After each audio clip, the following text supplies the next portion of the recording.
My name is Peppi Marcello, and I'm in a band called the Good Rats. Little Ratso. Oh, you're a good rat. I'm a good rat, too. Well, I'm not such a good rat all the time, but I hope you're a good rat all the time. I try to be good. Why don't you call your band the Good Rats? Well, because nobody wants to be a bad rat when you're a kid. You know, people don't like bad rats, but everybody loves good rats. Don't you think? I hope so. Everybody seems to love me. Now, tell me about your music. What kind of music do you make? We play rock and roll music, the best kind of music in the world. And we make kids happy. See, that's a man back there yelling how happy he is to see Peppi the Good Rat. Wow. Do you have any advice for kids who like music? Yes, buy my records. Always sing happy songs and be nice to your parents.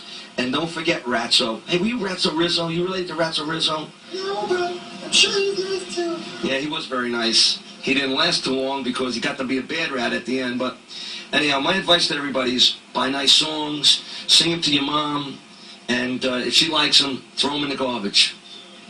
All right, throw them in the garbage. I love garbage. Hey, let's dance to the Good Rats. You almost bit my nose, Ratso. Hey, Ratso, you making fun of me? I hope not. I'm from New York, Ratso. We don't like that. Wow. Here's the ring. Let's dance. All right, let's dance.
Those are the good rats, but now we've got the